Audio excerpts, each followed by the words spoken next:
So the great thing left that Genghis Khan said on his deathbed, finish conquering China.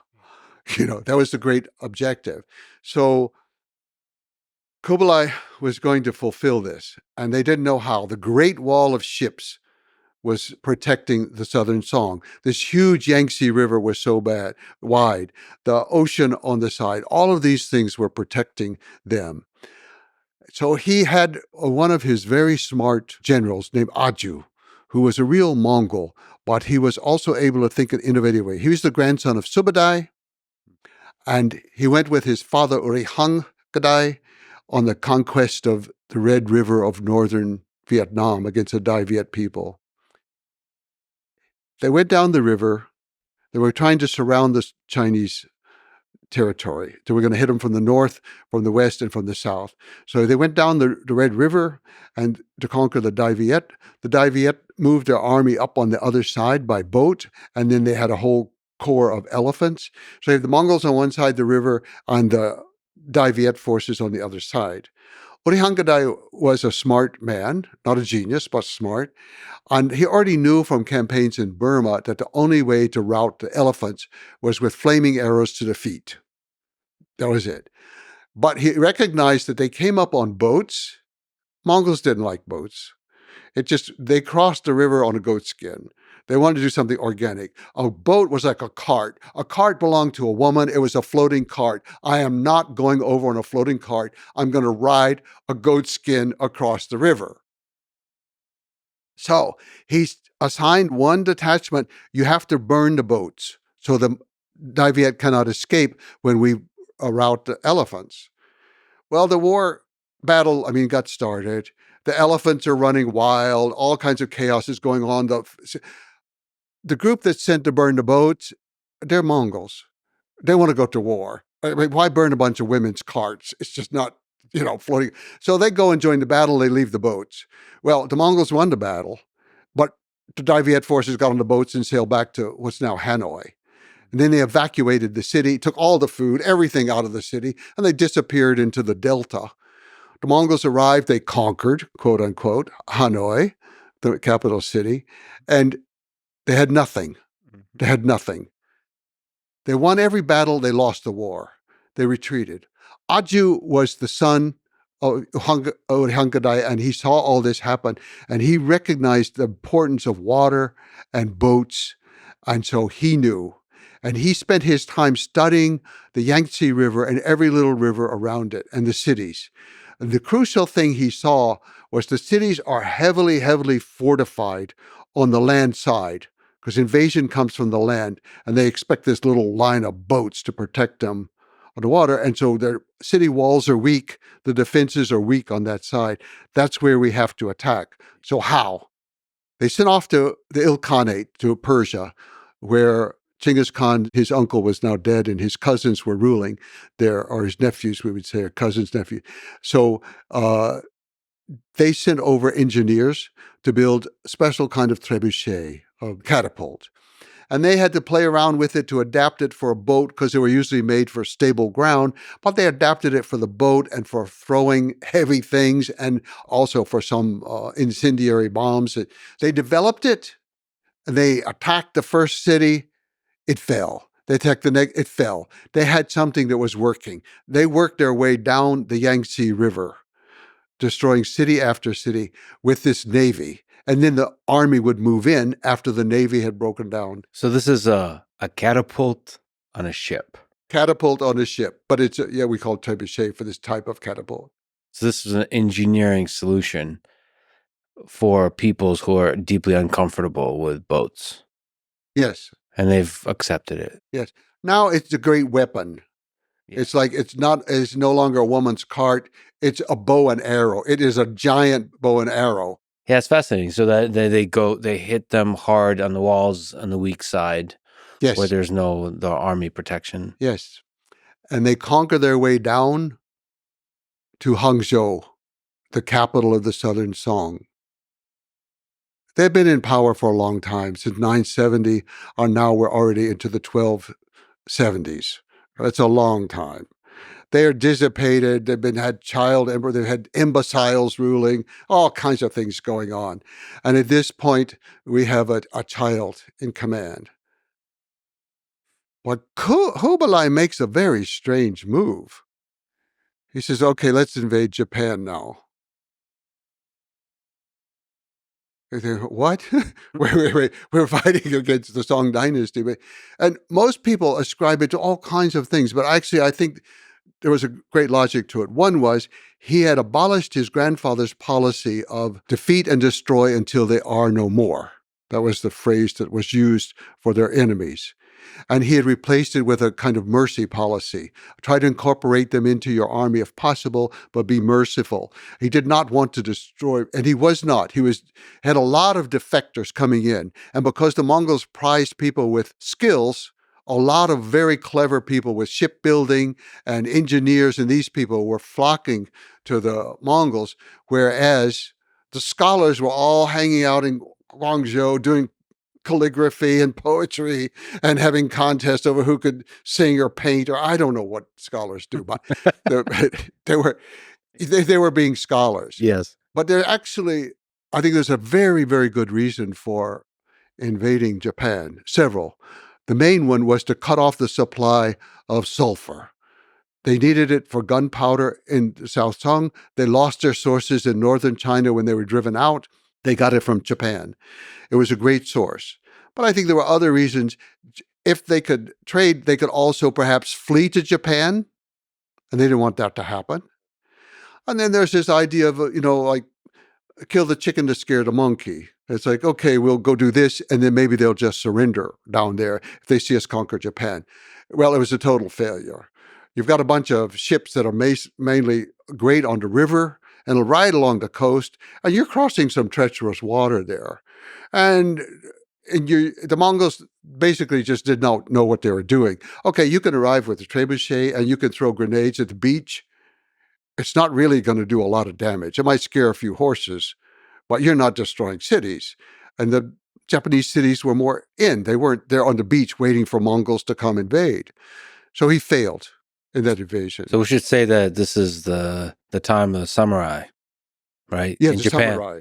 Yes. So there was never a real test of like No, there battle. was some fighting, and the samurai learned some very valuable things. The samurai had such a ritualized way of, it's like the knights of Europe. Yes. Coming out with armor that had to be lifted up on a crane onto a horse. And I mean, it was just craziness. The samurai, almost at that point, you ride out in front of your enemy and you recite the story of your genealogy. Right. Oh, what? Mongols, they have no use for that. They're there to fight. They're there to win.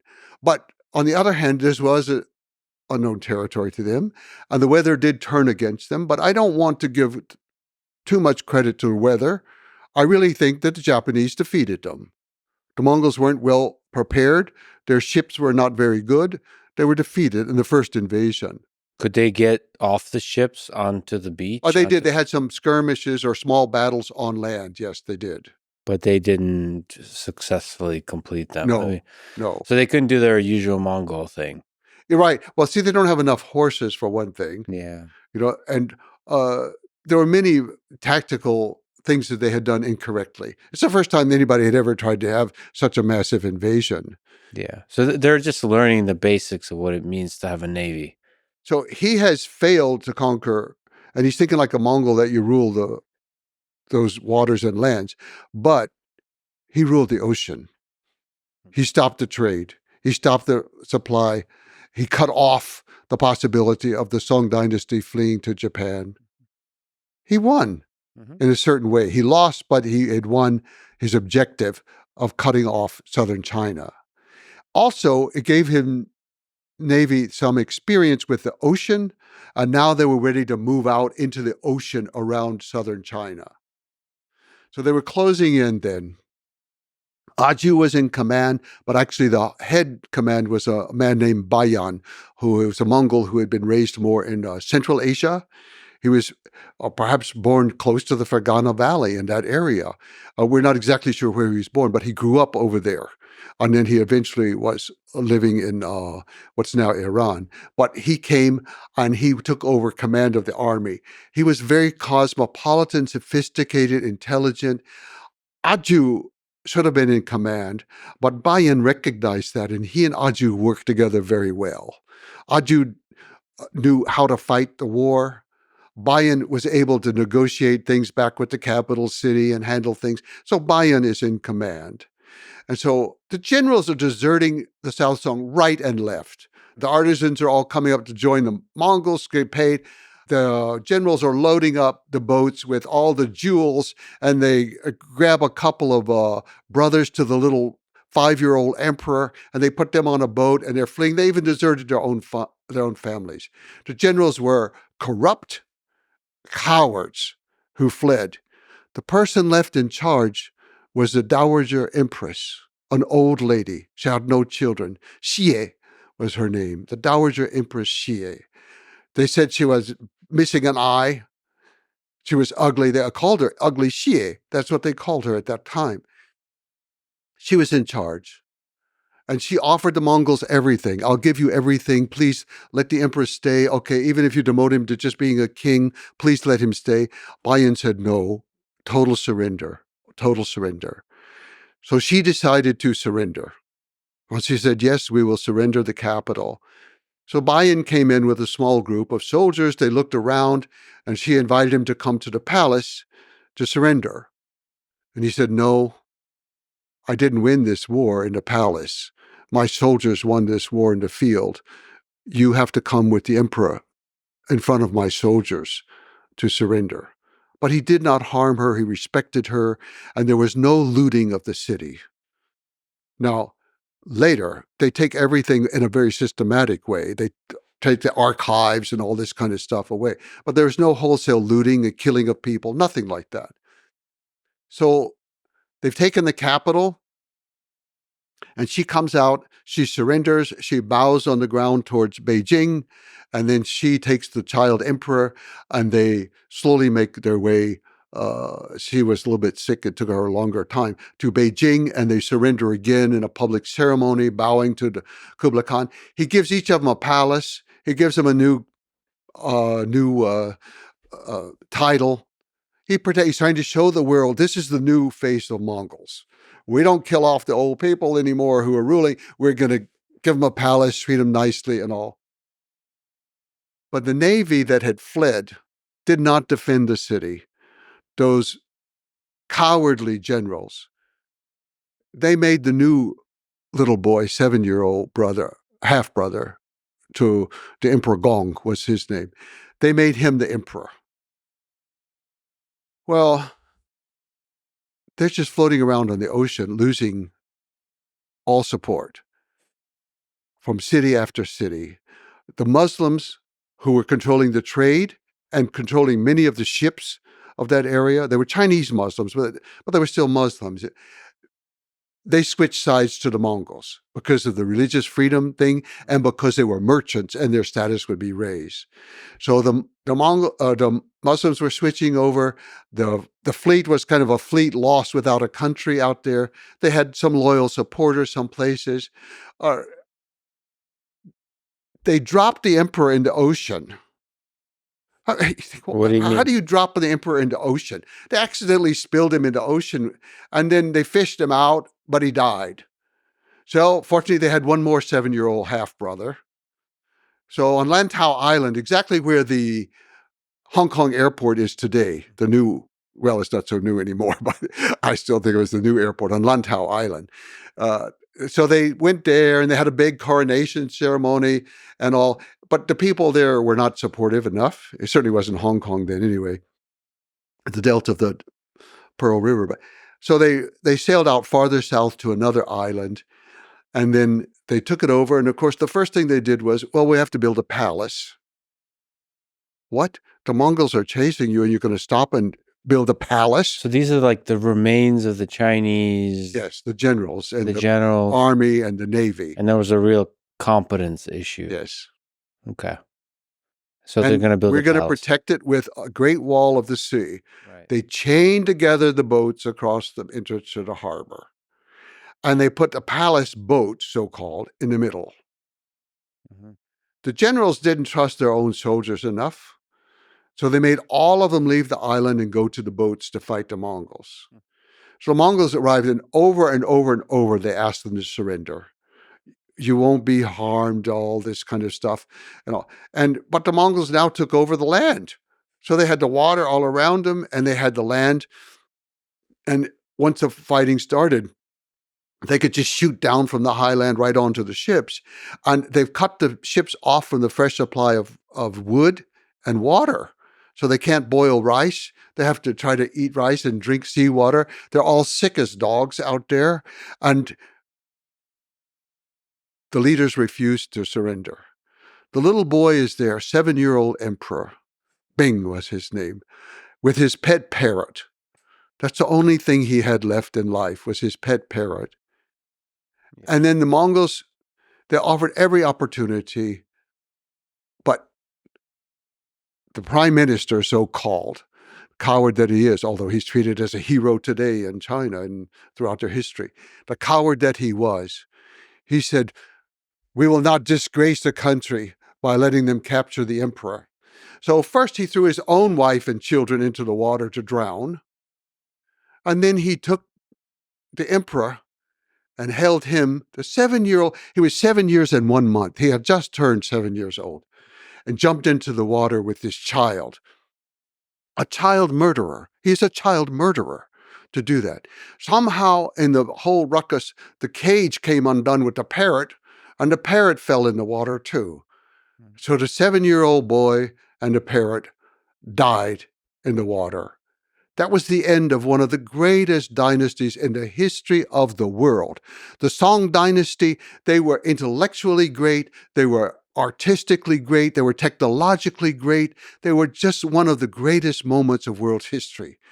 And it ends with this coward killing a child and his pet parrot in order to save the honor that was betrayed by this woman. The men lost the war. The men lost the war. Who's to blame? An old, one-eyed, ugly lady, Empress Xie. Well, the bigger picture there is probably is become the institutions became corrupt and stale, Yes, and yes. the army weakened, and the politician class probably have lost their skill and competence at ruling and all that kind of stuff. And all that is true, and the Chinese summarize that with losing the mandate of heaven. Right. I mean, everybody has their perspective. Maybe if the way you told the story has a very kind of objective sort of way of revealing the absurdity and the cowardice of it. But, there's probably the Chinese perspective that they tell the story in some kind like maintained honor to the last. Yes. To the last moment. They very often, most scholars depict Empress Xie as the traitor to the country. And I say, no, that boy lived on for another 45 years. And so she did not betray the country. She protected her emperor that she was supposed to protect. Mm-hmm. It was the man who killed the child emperor, who killed young Bing.